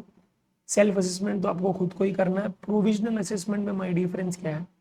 ओके, अगर आपको याद होगा तो फिर पीए ऑर्डर आपका 90 दिन के अंदर from the date of receipt of application pass हो जाना चाहिए। बट एफए ऑर्डर का भी टाइम लिमिट है क्या? With in 6 months. अगर एक्सटेंशन करना पड़ा तो सबसे पहला एक्सटेंशन 6 महीने का करेगा ज्वाइंट कमिश्नर या एडिशनल कमिश्नर, और फिर नेक्स्ट जो है दोस्तों 4 साल का जो है ओके वो एक्सटेंशन कर देगा कौन? खुद कमिश्नर। यस, ओके, वो 4 साल तक एक्सटेंड कर सकता है। तो आज होगा क्या कि भैया पहले 6 महीना का तो नॉर्मल डेडलाइन है, उसको एक्सटेंड करना है तो एसीजेसी, उसको और एक्सटेंड करना है तो भैया कमिश्नर। ठीक है, पहला एक्सटेंशन 6 महीने का, दूसरा एक्सटेंशन 4 साल का। ठीक है, ओके, 4 साल का यानी ऐसा नहीं कि एक्सटेंशन होगा तो 4 साल का ही होगा, नहीं, 4 साल तक हो सकता है। 1 साल का भी दे सकते हो, 2 साल का भी दे सकते हो, पर 4 साल तक मैक्सिमम हो सकता है एक्सटेंशन, बात वो होती है। ठीक है, yes. Next is summary assessment. तो समरी असेसमेंट में याद रखना, द समरी असेसमेंट ऑर्डर में be withdrawn by additional commissioner और joint commissioner on an application filed by, okay, तो वेरी इंपॉर्टेंट दोस्तों कि आज समरी असेसमेंट का जो ऑर्डर है वो विड्रॉ कौन कर सकता है? तो 2 जन बोले, एडिशनल कमिश्नर या जॉइंट कमिश्नर। कब? जब एप्लीकेशन खुद ओके वो एप्लीकेंट फाइल करता है within 30 days from the date of receipt of order, या फिर on his own motion okay additional commissioner या joint commissioner find out that the order is erroneous. और अपने को समरी असेसमेंट नहीं करना चाहिए था, अपने को नॉर्मल रूट जो 73 74 का है जहाँ पे पहले शोकॉज भेजते फिर ऑर्डर पास करना था, ओके, वो रूट से जाना चाहिए। Are you getting it? Yes, ये case done, that's it, make sense. Okay, next is my dear friends, बात कर रहे हैं power of inspection search and scissor.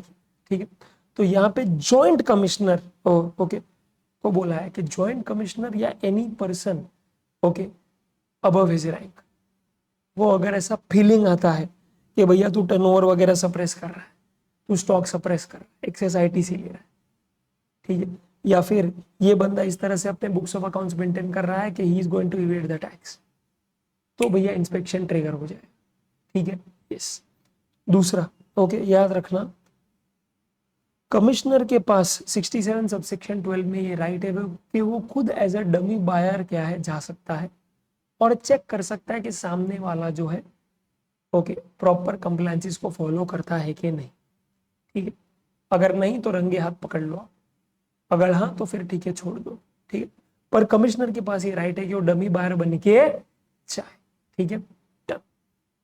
सबसे पहले याद रखना, इंस्पेक्शन सर्च एंड सीजर में जो भी कोई करेगा वो जॉइंट कमिश्नर ही करेगा, उसी के पास रीजन टू बिलीव है कि ये ऐसा ऐसा है इसीलिए मैं इंस्पेक्शन कर रहा हूँ, ये ऐसा ऐसा है इसीलिए मैं सर्च एंड सीजर कर रहा हूँ, ये ऐसा ऐसा है इसीलिए मैं आगे जाके कॉन्फिस्केट कर रहा हूँ, ठीक।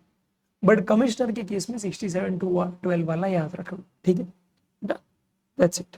सर्च वारंट भी जैसे मैंने बताया दोस्तों, ओके देखिए कौन इशू करेगा, any officer okay of the rank of JC और अबव, ये इसमें पूरा उसमें वैसा ही है, okay so keep that in mind very well, okay perfect.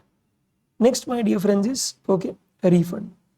Refund में दोस्तों कमिश्नर का ही नाम लिया है, ओके कि विथहोल्डिंग बाय कमिश्नर, यानी कि बेसिकली सिंपल है कि अगर आपने रिफंड के लिए अप्लाई किया है और ऐसा कुछ है कि आपका ही अमाउंट कोई ड्यू है जो आपको गवर्नमेंट को देना है, तो गवर्नमेंट क्या करेगा, लेट्स से आपको गवर्नमेंट को देना है 10 लाख, बट रिफंड आपका जो बनता है वो है 15 लाख, तो गवर्नमेंट सीधा क्या है 10 लाख काट के 5 लाख दे देगा, या फिर आपको बोलेगा कि पहले तू 10 लाख दे फिर मैं 15 लाख दूँ, ऐसा। तो ये कमिश्नर विथहोल्ड कर सकता है, ठीक है परफेक्ट। दूसरा, डिमांड एंड रिकवरी में सेक्शन 80 में अगर आपको दोस्तों ओके जीएसटी पे करना है इन इंस्टॉलमेंट्स इन ईएमआईज, तो भैया सिंपल सी बात है उस सिनेरियो में ओके याद रखना माय डियर फ्रेंड्स, आपको वो एप्लीकेशन कमिश्नर को ही करनी पड़ेगी, यस ओके ठीक है। तो याद रखना ये चीज, मैक्सिमम 24 दे सकता है। और याद रखना एक और इम्पोर्टेंट पावर है ओके कि इसमें जितनी इंस्टॉलमेंट आपको बोली है, या अगर ऐसा भी बोल दिया नहीं भाई तेरी फाइनेंशियल स्टेबिलिटी है ही नहीं, मैं तेरे को दूंगा ही नहीं क्या जीएसटी में इंस्टॉलमेंट, क्योंकि मुझे पक्का पता है तो डिफॉल्ट करेगा, तो कभी भी ये डिसीजन जो कमिश्नर ने दिया है रिगार्डिंग इंस्टॉलमेंट फैसिलिटी, ये चैलेंज नहीं किया सकता, ये चैलेंज नहीं किया जा सकता, ये सेक्शन 121 में लिखा है। इसने जो बोला वो है पत्थर की लकीर, तो जो भी डिसीजन देना है कमिश्नर सोच समझ के देना in case of section 80, okay perfect. Next, demand and recovery में जैसे आप देखोगे ना तो कोई सीन ही नहीं है बेटा क्या कमिश्नर के अलावा किसी का, मोटा मोटी दैट आई कैन रिकलेक्ट, ठीक है यस। अच्छा, प्रोविजनल अटैचमेंट है माय डियर फ्रेंड्स, तो यहां पे भी क्या है स्पेसिफिकली बोला है कि भैया ओके आज प्रोविजनल अटैचमेंट जो है ओके वो आपको रिमूव करना पड़ेगा okay on written instructions from the commissioner to that effect, या फिर expiry of 1 year okay 1 year from the date of issuance of such order whichever is earlier, simple okay, an expiry of one year, I'm so sorry। तो पहले ये 1 year वाला ही scene था, पर अब बोल दिया कि कमिश्नर ने अगर बोला है कि चलो रिवोक करो 3 महीने के अंदर ही, ठीक है, तो फिर वो प्रोविजनल ऑर्डर रिवोक हो जाए और वो बैंक अकाउंट जो फ्रीज हुआ था वो भी एक्टिव हो जाए, ठीक है परफेक्ट। नेक्स्ट, लायबिलिटी इन स्पेशल केसेस, तो लायबिलिटी इन स्पेशल केसेस में स्पेसिफिकली बोला गया है लिक्विडेटर को कि तू जैसे ही अपॉइंट होता है मेरे भाई 30 दिन के अंदर कमिश्नर को बता दे कि तू अपॉइंट हो गया है, इससे कमिश्नर ओके तुझे बता देगा कि भैया ये कंपनी का इतना टैक्स इंटरेस्ट पेनल्टी बनता है towards government with respect to GST, तो वो तुझे 3 महीने के अंदर बता देगा, ठीक है ओके विद इन 3 months वो तुझे बता देगा कि भैया कितना इसका हिसाब किताब बाकी है और कितना टैक्स इंटरेस्ट पेनल्टी के नाम पे आपको अलग से रखना है लिक्विडेटर, क्योंकि ये उन्होंने नहीं दिया है। ठीक है, तो यहाँ पे भी कौन आता है? Commissioner. Okay, offences and penalties की दोस्तों अगर बात करें तो अगेन दोस्तों 123 में कमिश्नर का ही नाम है। इंफॉर्मेशन रिटर्न आपको बोला था फाइल करने को, आपने नहीं किया तो मैंने नोटिस भेजा, राइट? और वो नोटिस के अंदर मैंने सिंपल सी बात है आपको टाइम लिमिट दी है, which should not be more than 90 days. अब आपने उसको भी रिस्पेक्ट नहीं किया। ठीक है, तो पहले तो ड्यू डेट थी, आपको दी गई थी, वो आपने नहीं मानी तो मैंने नोटिस भेजा, उसमें भी मैंने बोला कि भैया 30 दिन के अंदर कर दो, तो आपने वो भी नहीं किया। तो फिर गवर्नमेंट बोलता है फिर बस खत्म, बस बहुत मौके दे दिए, अब चालू। ओके, अब आपको पेनल्टी चालू, एंड वो पेनल्टी हो जाएगा दोस्तों क्या? सिंपल सी बात है 100 रुपीज पर डे। ओके, या फिर क्या है? सिंपल सी बात है माय डियर फ्रेंड्स, ओके, जो मैक्सिमम एक्सटेंड हो सकती है अप टू 5000। ठीक है, नेक्स्ट दोस्तों बात करते हैं हम लोग सेक्शन 133 की तरफ। Okay, let's go. 133 में दोस्तों सिंपल सी बात है, एक ही एंगल है कि भैया अगर कोई जीएसटी ऑफिसर या एनी अदर पर्सन ने क्या है विलफुली डिस्क्लोज कर दिया इंफॉर्मेशन और कंटेंट ऑफ रिटर्न, ओके, तो भैया उसको सजा तो होगी, या तो 6 महीना जेल, या तो फाइन, या 25,000। Okay, I am so sorry, या तो 6 महीना जेल, या तो फाइन अप टू 20,000, और बोथ, ठीक है, ये केस। अब इसमें अगर ओके बात हो रही है गवर्नमेंट सर्वेंट की, तो गवर्नमेंट ही ये डिसीजन लेगा, और कोई और ऑफिसर की तो कमिश्नर ये डिसीजन लेगा। समझा? यस, तो ये कमिश्नर यहां पे भी आ गया। ठीक है, कंपाउंडिंग ऑफ ऑफेंस, इसमें अगर आपने कंपाउंडिंग के लिए अप्लाई किया तो यहां पे भी दोस्तों सहमति या असहमति कौन देगा? Commissioner, within 90 days of the date of receipt of application. और उसने अगर हाँ बोल दिया तो भैया 30 दिन के अंदर चुपचाप पे कर देना, क्योंकि अगर पे नहीं किया तो कंपाउंडिंग ऑर्डर वॉइड हो जाएगा, सिंपल। ठीक है, यस, तो यहां पे भी कमिश्नर। ठीक है, अच्छा, अपील्स एंड रिवीजन की अगर बात करें तो क्लियरली दोस्तों एडजुडिकेटिंग अथॉरिटी का ऑर्डर जो है वो या तो आप as a registered person appeal कर सकते हो, या फिर क्या है अपील कर सकता है डिपार्टमेंट की तरफ से कमिश्नर, अगेन कमिश्नर।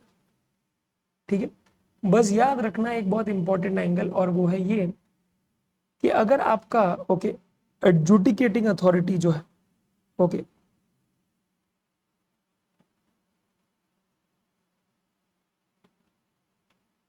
वो अगर एडिशनल कमिश्नर या जॉइंट कमिश्नर है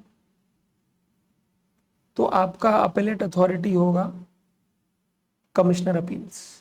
ठीक है, यस, और अगर वो असिस्टेंट कमिश्नर, डेप्यूटी कमिश्नर या फिर सुपरिटेंडेंट है तो फिर आपका अपेलेट अथॉरिटी होगा any officer not below the rank of joint commissioner. ठीक है, डन। एंड अगर रिविजनरी अथॉरिटी की बात करें तो भैया आपका अगर एडजुडिकेटिंग अथॉरिटी है एडिशनल कमिश्नर या जॉइंट कमिश्नर, तो आपका रिविजनरी अथॉरिटी होगा प्रिंसिपल कमिश्नर या कमिश्नर। ठीक है, एंड अगर आपका revisional sorry adjudicating authority assistant commissioner या डेप्यूटी कमिश्नर या सुपरिटेंडेंट, तो फिर आपका रिविजनरी अथॉरिटी है जॉइंट कमिश्नर या additional commissioner. You getting it? Yes, ये चीज याद रखना। ठीक है, ओके, एंड दूसरा दोस्तों मिसलेनियस में अगर आपको याद है section 159 publication of information in respect of person in certain cases, तो यहाँ पे who can publish information? Commissioner. ठीक है, यस। दूसरा दोस्तों क्या बात कर रहा था मैं? हाँ, एक और चीज याद रखना, when it comes to miscellaneous तो उसमें पहले एंटी प्रॉफिटियरिंग अथॉरिटी का जो माई बाप था पहले नेशनल एंटी प्रॉफिटियरिंग अथॉरिटी, फिर ये कंपटीशन कमीशन ऑफ इंडिया को दिया गया, उसके बाद फाइनल जो जिसके हाथ में ये दारोमदार रखी गई है वो है okay appellate tribunal principal bench, simple. ठीक है, यस, दैट्स इट। ओके, और दोस्तों अगर हम लोग कस्टम्स की बात करें तो कस्टम्स में my dear friends warehousing में क्या है स्पेसिफिकली, ओके अगर हम लोग देखें तो वो लोग जो है ओके ये 1 साल का जो टाइम लिमिट है माय डियर फ्रेंड्स वो एक्सटेंड कर सकते हैं। ओके और वो कौन एक्सटेंड कर सकता है, कमिश्नर या प्रिंसिपल कमिश्नर, ठीक है डन। कैंसिलेशन ऑफ लाइसेंस की बात करूं दोस्तों, ओके स्पेशली अगर प्राइवेट लाइसेंस की बात हो रही है दोस्तों अगर, तो सिंपल सी बात है यहाँ पे प्रिंसिपल कमिश्नर या कमिश्नर ही डिसीजन लेगा, ठीक है। एक बार लाइसेंस कैंसिल हो गए तो याद रखना गुड्स निकालने पड़ेंगे भाई within 7 days from the date of service of cancellation order. या तो दूसरे वेयर हाउस में भेजो या इसको एक्सपोर्ट करो या तो फिर होम कंजम्पशन के लिए क्लियर करवा दो, पर निकालो भाई निकालो, क्योंकि कैंसिलेशन के बाद आप गुड्स ले तो नहीं सकते, इनफैक्ट जो है उसको निकालना पड़ेगा, ठीक है। तो ये भी डिसीजन कौन लेगा, प्रिंसिपल कमिश्नर एंड कमिश्नर जो ऊपर है, ठीक है। एंड नीचे दोस्तों क्या है बात हो रही है विद रिस्पेक्ट टू अगर मैन्युफैक्चर एंड ऑपरेशंस की, तो पहले तो ये private and special warehouse में ही अलाउड है, पब्लिक में अलाउड नहीं है, और इसका परमिशन भी कौन देगा, प्रिंसिपल कमिश्नर या कमिश्नर। ये बात बहुत अच्छी है कि वेयर हाउसिंग चैप्टर में अगर मैन्युफैक्चरिंग के रिलेशन में कुछ बात हो, कैंसिलेशन हो या फिर क्या पीरियड के एक्सटेंशन के रिलेशन में हो, जो 1 year का पीरियड है जितने टाइम तक आप वो गुड्स को रख सकते हो वेयर हाउस में, वो सब में क्या है या तो कमिश्नर है या तो प्रिंसिपल कमिश्नर आपका माई बाप, जिसकी परमिशन आपको लेनी पड़े, ठीक है डन। तो ये दोस्तों क्या है मोटा मोटी जितनी भी अथॉरिटीज है जीएसटी और कस्टम्स में, ओके जो मुझे मिली है, जो मैंने स्काउट की है मैंने उसे डाल दी है। इन केस कोई मिस आउट हो गई है मेरे से, मैं भी ह्यूमन हूँ दोस्तों, I would love to update this list okay with your comments in the comment section. तो कमेंट सेक्शन में ज़रूर लिखिएगा अगर आपको कोई अथॉरिटी याद आ जाती है कि सर ये ऊपर मेंशन नहीं थी, और लिख देना, ओके मज़ा आ जाएगा दोस्तों, काफ़ी हेल्प हो जाएगा दूसरों का भी और आपका खुद का भी, बिकॉज आपको वो लिमिट अब और ज़्यादा याद रहेगा कि ये मैंने लिखा था और ये वैल्यू एड मैंने किया, यस ठीक है। That's it my dear friends, मैं हूँ आपका टैक्स का टीचर सी करण शेठ, और आई होप ये वीडियो आपको काफ़ी हेल्पफुल रहा है, ठीक है। That's it my dear friends, all the best and may God bless you.